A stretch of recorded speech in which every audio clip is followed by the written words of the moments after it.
Hola amigos, bienvenidos todos a nuestro podcast Equilibrium. Una pequeña comunidad por ahora, pero les garantizo que vamos a ir creciendo poco a poco. Una comunidad de curiosos de la economía donde vamos a conversar y nos vamos a hacer preguntas y vamos a tratar de conseguir respuestas.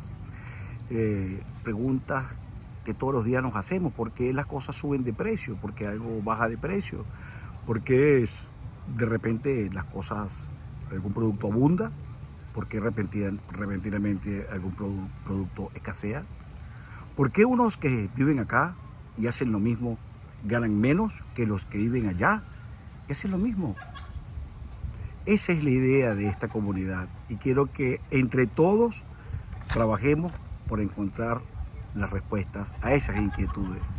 Hoy vamos a hablar de los aranceles, de nuevo los aranceles, la nueva amenaza que la Casa Blanca hace a su aliado, o podemos decir antiguo aliado, a la Unión Europea, con aplicarle aranceles del 50% si no llegan a un acuerdo rápido en la mesa de negociaciones, que no sabemos qué es lo que están negociando, porque ya vamos a entrar en detalle. Los Estados Unidos alega que el déficit comercial con la Unión Europea, es decir, que lo que importa a Estados Unidos de Europa es mucho más que lo que Europa le compra a Estados Unidos. Según declaraciones del presidente, hay un déficit, es decir, Estados Unidos compra a Europa bienes y servicios por un valor superior en 250.000 millones de dólares a los que Europa le compra a Estados Unidos. Pero ahí encontramos el primer elemento que hace ruido. ¿Por qué? Porque en la balanza comercial o en la cuenta corriente de la balanza de pagos, que es lo que llamamos las cuentas nacionales, donde se mide ese déficit de lo que uno importa y lo que uno exporta, en la cuenta comercial o en la balanza comercial o en la cuenta corriente, no solamente están registrados, por supuesto, los bienes que Estados Unidos importa de Europa, ni los bienes que Estados Unidos exporta a Europa. Está también registrado el valor en moneda de los servicios que Estados Unidos le exporta a Europa y viceversa. Entonces, ¿por qué quiero hacer mención especial a este tema? Porque eso que dicen los Estados Unidos, que el déficit es de 250.000 millones, realmente no es así, porque cuando nosotros consolidamos o hacemos el valor total de lo que Estados Unidos exporta a Europa entre bienes y servicios, vemos que en la balanza de servicios hay una reducción sustancial de esa diferencia, y el déficit vendría siendo realmente un quinto o un 20% de esos 250.000 millones de dólares. Es decir, el déficit está ahorita en 50.000 millones de dólares. Entonces sí hay un déficit, pero no de un cuarto de trillón. Muy bien, ya pasamos la primera revisión numérica. Pero también tenemos que ver otras cosas.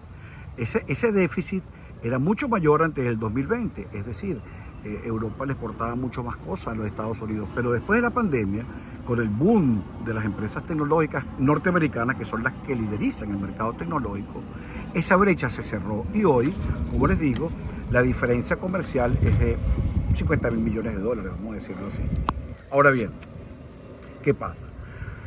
¿Por qué cuando Estados Unidos anuncia esta semana esa amenaza se derrumban las bolsas europeas? Y por supuesto, Nueva York no se vio en una situación distinta, también se vio muy afectado. ¿Por qué?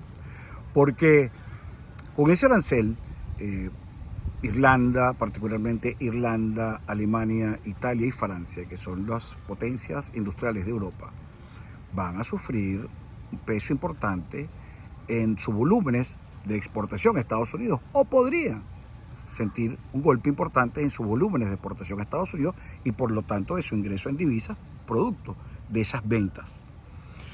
¿Por qué? Bueno, porque Irlanda es uno de los mayores proveedores de medicinas a Estados Unidos. Francia e Italia son proveedores importantísimos de piezas para Boeing, la empresa fabricante de aviones norteamericana, que es su principal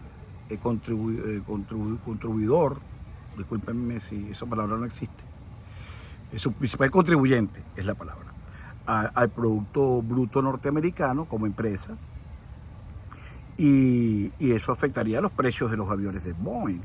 los haría menos competitivos ante los aviones de Brasil, los aviones europeos y otras aeronaves, pero básicamente los aviones brasileños y los aviones europeos. Entonces, por otro lado, las importaciones de medicina de Irlanda se incrementarían sustancialmente. Ya aquí los precios de las medicinas no son bajos. Imaginemos si le ponen un 50% de arancel. ¿Y qué pasa? La sustitución de esas medicinas no es inmediata. Estados Unidos no tiene la capacidad, como ningún país la tendría, de en una semana montar una industria farmacéutica destinada a la fabricación de productos que tiene importando tradicionalmente de Irlanda. Y por otro lado,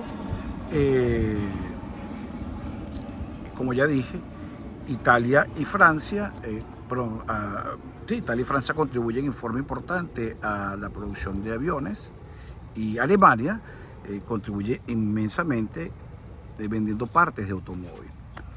Ahora bien, ¿qué pasaría si Estados Unidos aplica esos aranceles? Inmediatamente va a haber un efecto de incremento de precios en todos esos sectores, en los productos que exportan estos países a Estados Unidos, particularmente aquellos que ya mencioné, los sectores aeronáutico, automovilístico y farmacéutico. ¿Qué significa eso? Un impacto inflacionario en Estados Unidos. Es decir, van a golpear la economía norteamericana sin una contraprestación inmediata que permita aliviar ese incremento de costos. Es decir, no va a haber sustitución por productos americanos en forma inmediata. Entonces, como vemos en esta guerra comercial, ninguno de los dos bandos gana. No hay ganadores en una guerra comercial. Eso es algo que debemos entender. Ahora bien, por otro lado, Estados Unidos está buscando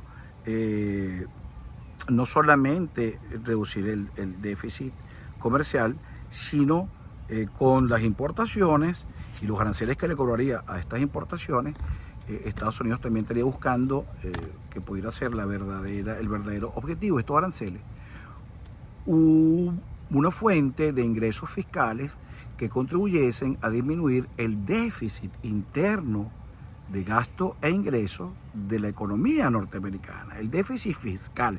Ese sí es el importante. El comercial es otra cosa.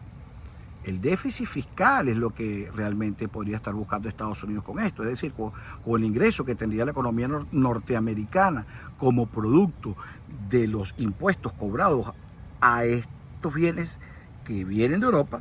Bueno, Estados Unidos tuviera un ingreso, podría generar un ingreso de caja al fisco que lo ayudaría a amortizar el hueco fiscal que tiene Estados Unidos. ¿Y por qué esto es importante? Y eso lo vamos a hablar en otra reunión que tengamos nosotros, los miembros de este pequeño grupo de Equilibrium.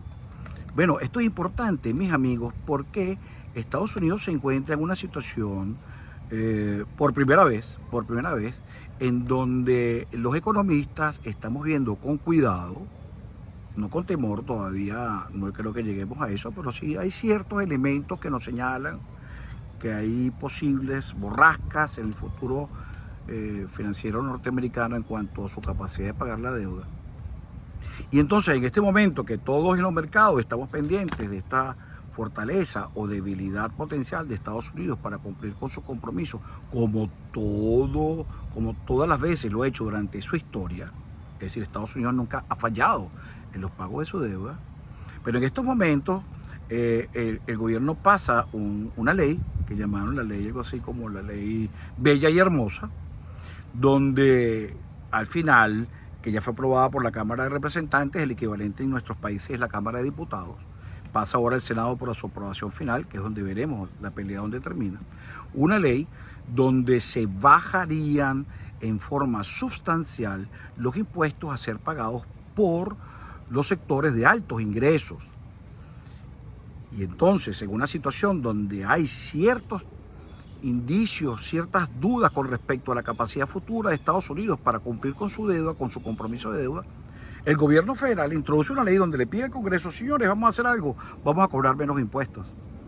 Y entonces todos nos asustamos y decimos: ah, caray, ¿cómo es posible que ahorita que el gobierno está buscando equilibrar su gasto con su ingreso, el gobierno decide pedirle al Congreso que le permita cobrar menos impuestos? Entonces ahí vemos todo como inmediatamente el costo de la deuda norteamericana se eleva, el costo de los intereses que paga Estados Unidos en la deuda se eleva, porque la gente dice: no, yo voy a salir de estos bonos y voy a comprar bonos japoneses o bonos alemanes que pagan menos, pero hay un elemento que es la pérdida de valor del dólar frente a estas monedas que podría compensar la diferencia de interés, y eso lo vamos a hablar en otra pequeña reunión de este grupo de amigos de Equilibrio.